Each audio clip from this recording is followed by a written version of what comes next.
tudo bem? Estamos iniciando a nossa aula número 130 do nosso curso de Filosofia Espírita e de Interpretação aplicada ao Evangelho segundo o Espiritismo. Espero que vocês estejam gostando.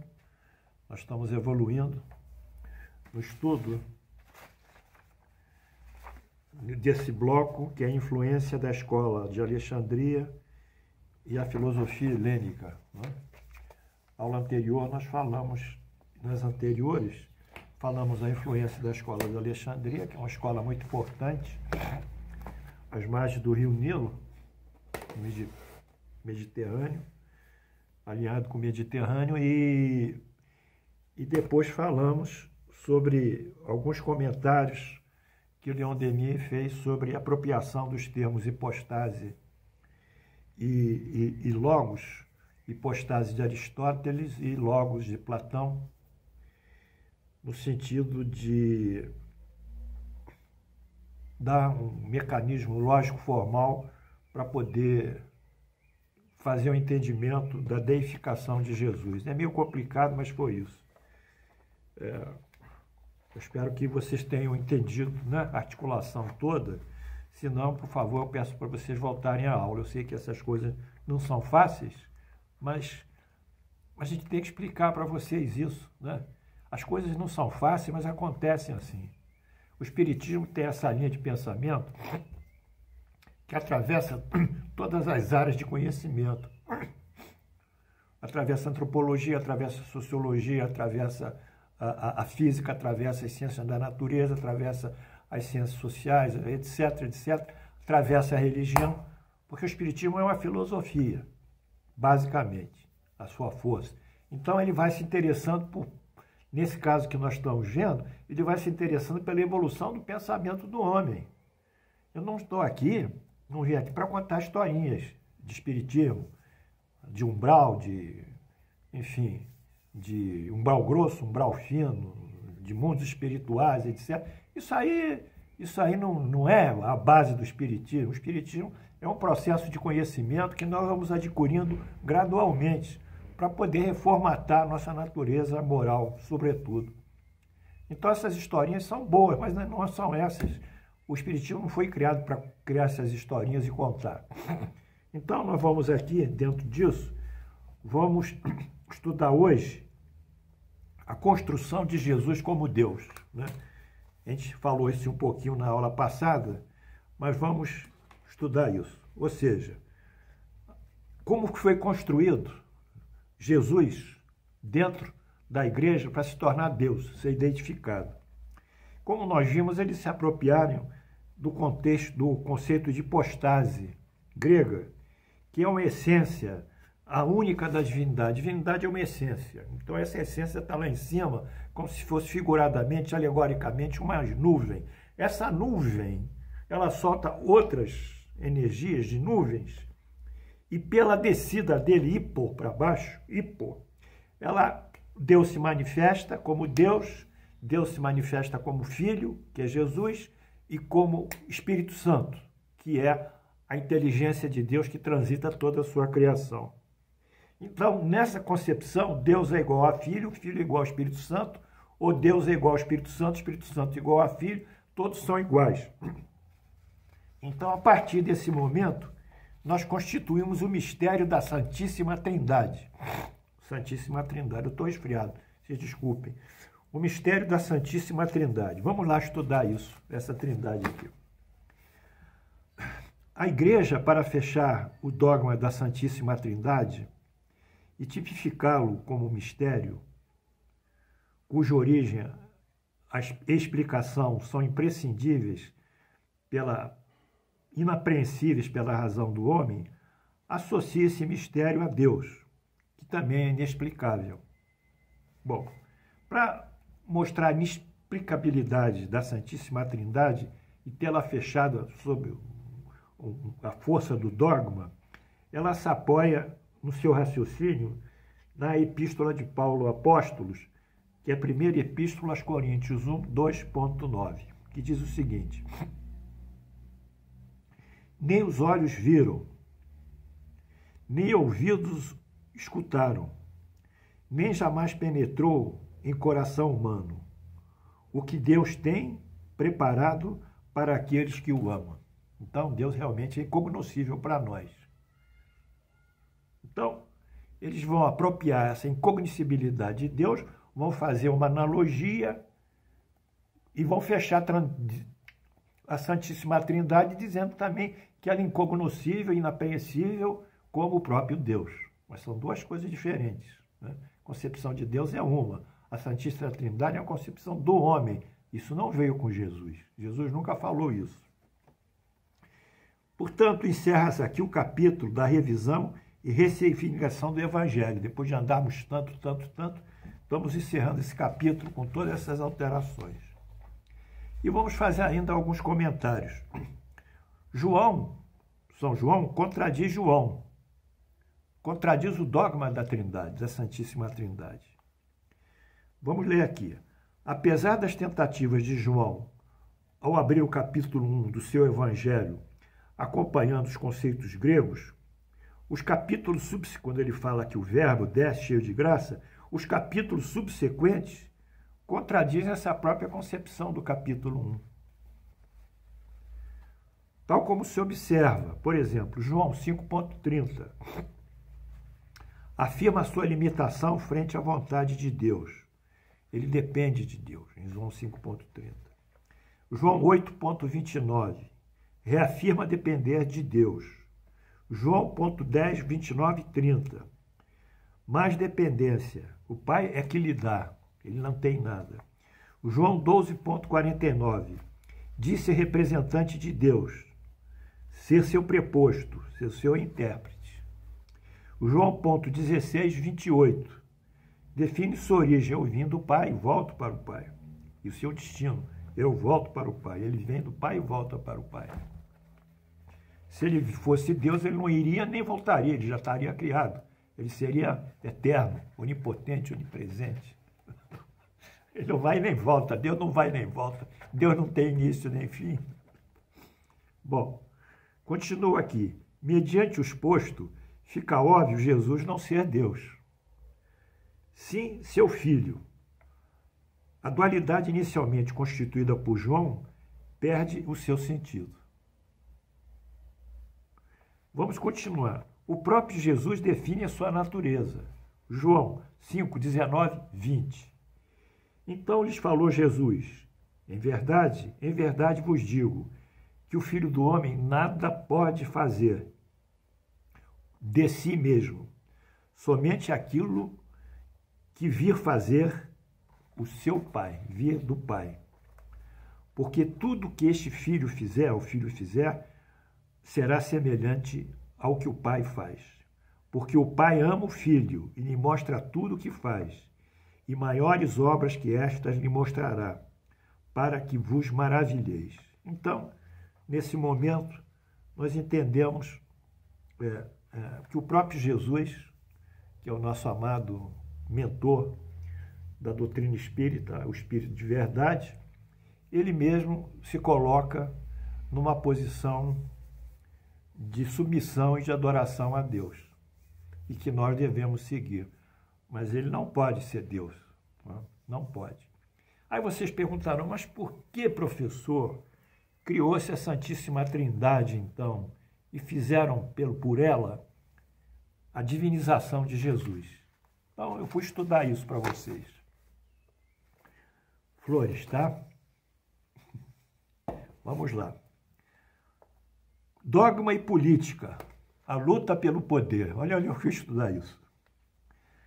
A divindade de Jesus, rejeitada por 3 concílios, o mais importante dos quais foi o concílio de Antioquia, 269, foi, enfim, proclamada no de Nicéia, 325.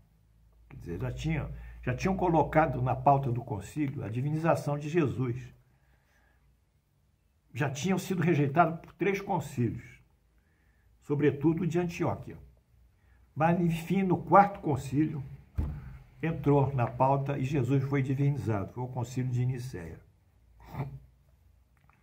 Entretanto, No posterior concílio de Constantinopla, depois de Nicéia, 381, a Igreja proclamou como doutrina oficial que o próprio Jesus no clero niceno é o Filho unigênito, única vez gerado do Pai antes de todos os séculos. Isso é o credo. Luz das luzes, luz da luz, Deus verdadeiro, do Deus verdadeiro, gerado, quer dizer, ele saiu de Deus, não criado, né? Da mesma essência de Deus, mesma substância, homousios, consubstancial a Deus, com o Pai. Quer dizer, ele é uma parte de Deus, Jesus, nessa criação. Ele é gerado, ele não foi criado. Portanto, Deus, que no credo, na filosofia grega é chamada ousios, que é a substância, que é a essência, ela faz uma descida através da hipostase, se transforma e forma Jesus Cristo. Então, Jesus Cristo é um ser diferenciado de toda a criação. Todos nós fomos criados por Deus. Ele não foi criado por Deus, ele é uma parte de Deus. Depois do concílio de Constantinopla, escreve Timothy Barnes em Athanasius and Constantinus, Theology and Politics in the Constantine Empire, Harvard University Press, 1993. O imperador Constantino sacramentou suas decisões em leis, né? Porque ele era lei, ele atuava como papa. E, por consequência, foi uma lei já do imperador, condena todos os cristãos que não aceitem o clero de Nicéia, o credo de Nicéia. Então, a partir disso, é uma lei. Ou você aceita, ou você é herético. Se você não aceita, você vai ser condenado. Então, vamos ver o credo de Nicéia. A Igreja de Deus católica e apostólica anamatiza, quer dizer, condena todos os que afirmam ter havido época em que o Filho de Deus ainda não existia, ou que não existia antes de ter sido gerado. Então, eles formulam uma lei humana, o imperador Constantino, e nesse momento, ao impor essa lei e esse credo, e estabelecer que todos devem seguir isso, aqueles que divergirem serão condenados como heréticos. Isso é muito sério, porque até então Jesus não era divino, era filho de Deus. O filho mais puro encarnado na terra, mas era filho de Deus. A partir de então, explica Richard Rubinstein, and when Jesus became a God, the struggle to define Christianity during the last days of Rome. Quando Jesus se tornou Deus, a luta, struggle to define, para definir o cristianismo durante os últimos dias de Roma. Harcourt, New York, 1999. Vamos lá o que diz o nosso Rubinstein. O ensinamento oficial da Igreja passou a ser que a não aceitação de Jesus como Deus significa a rejeição do próprio Deus. Bem, a partir daí, com essa consolidação da posição de Jesus, agora uma consolidação do Estado romano, não só da Igreja romana, mas também do Estado romano, porque isso deu força a Constantino.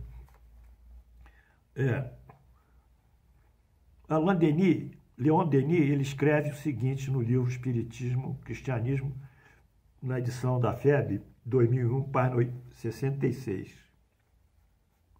A resposta por que Jesus foi divinizado. Essa concepção trinitária, tão obscura, tão incompreensível, oferecia grandes vantagens às pretensões da Igreja. Permitia-lhe fazer de Jesus o Cristo, um Deus. Conferia ao poderoso Espírito a quem ele chama de seu fundador, um prestígio, uma autoridade, cujo esplendor sobre ela recaía e assegurava o seu poder. É mais ou menos isso. É a repetição da teocracia judaica sacerdotal. Eles representavam Deus, portanto, o clero, os sacerdotes judeus, lá no Sinédrio, que era o templo deles, eles representavam Deus e o povo tinha que submeter, porque eles tinham a expressão de Deus. Então, o poder de Deus estava na mão deles. Com isso, quando a igreja diz, Deus, mas tem o Deus dos judeus, tem o Deus católico, tem o Deus lá dos hinduístas, que já existem, tem os deuses lá, mais além ainda, da China, os deuses orientais, etc. Cada religião tem o seu Deus, tem até o Deus dos aborígenes. Nós temos que ter um Deus diferenciado. Mas como ter um Deus diferenciado? Todos têm deuses. O monoteísmo aí está atrás da gente. Aí. A tábua de Moisés, aí, os 10 mandamentos. Não, vamos fazer o seguinte, vamos criar um Deus para nós. Como? Se nós deificarmos Jesus e consolidarmos Jesus como nosso Deus e botarmos Jesus em todas as igrejas e expressarmos essa determinação que Jesus é Deus e quem não aceitar Jesus como Deus vai ser anamatizado, então nós vamos ter um instrumento de poder que os outros não têm. Pois é. Então esse mestre aqui que está comigo aqui,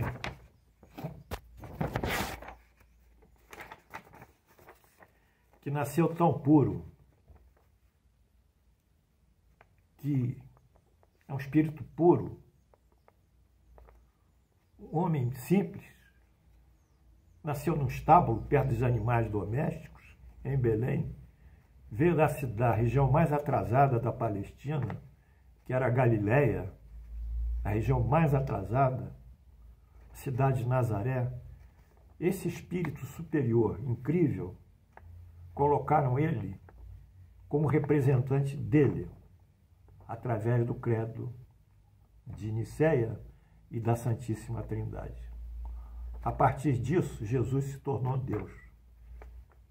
E eles representam Jesus. Foi isso que Leon Denis disse, e foi isso também que esses outros pesquisadores que eu fui atrás também disseram, que eu concordo plenamente. Foi mais uma questão de poder.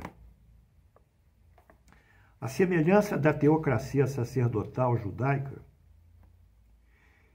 que se autoinvestiu como preposta e representante de Deus, a igreja acompanhou o mesmo caminho, agora criando a imagem de Jesus, Deus, e igualmente de auto-representação, como sua preposta e procuradora. De toda forma, essa dogmática trouxe por efeito o distanciamento e, por que não dizer, trágicas consequências.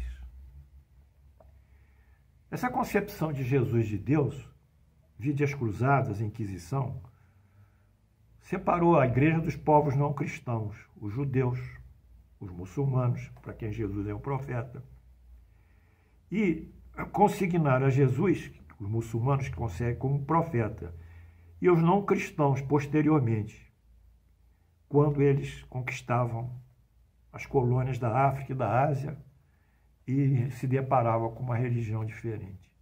Foi trágico isso. Gerou muitas e muitas lutas religiosas, essa concepção. Bom era ter deixado Jesus como ele estava, como ele é. Nosso modelo e o nosso guia. Bom deixá-lo como o nosso Evangelho segundo o Espiritismo interpreta as suas passagens morais. Como Allan Kardec interpreta, como todos os nossos guias superiores, puros, têm Jesus. Mas ninguém deve se apropriar dele. Ele não nos pertence. Ele é um patrimônio da humanidade, como eu disse. Ele não pertence a nenhuma igreja própria, a nenhum sacerdote próprio, a nenhum clero próprio. Ele é universal. Como o ar que nós respiramos, o oxigênio é universal. Ninguém é proprietário nem do ar nem da água. São bens que Deus nos deu. A própria vida também é universal, o direito à vida. Então ninguém tem esse direito, sob nenhuma pretensão. Ainda mais essa pretensão tão funesta que é a pretensão do poder. Bem, eu acho que o nosso tempo já se alongou. Eu espero vocês terem entendido a movimentação. Esse assunto, para mim, não é bom, pessoal, meus alunos, não é bom eu falar isso. Não é uma coisa boa. Mas eu tenho que falar, vou falar o quê? Vou ficar enrolando vocês outra vez? Outros vão enrolando, falando mais, contando historinha, prosendo com vocês? Não. A verdade é essa, é a luta do poder. Mas nós estamos com o poder, no sentido que Deus é poder. E Jesus é o nosso modelo guia. A doutrina espírita tem a lei do progresso e da evolução, que nos permite ambicionar cada vez dias melhores para nós e para o planeta como um todo. Que Deus nos abençoe. Que Jesus esteja conosco. Amanhã nos veremos. Beijo, pessoal. Flores. Tchau.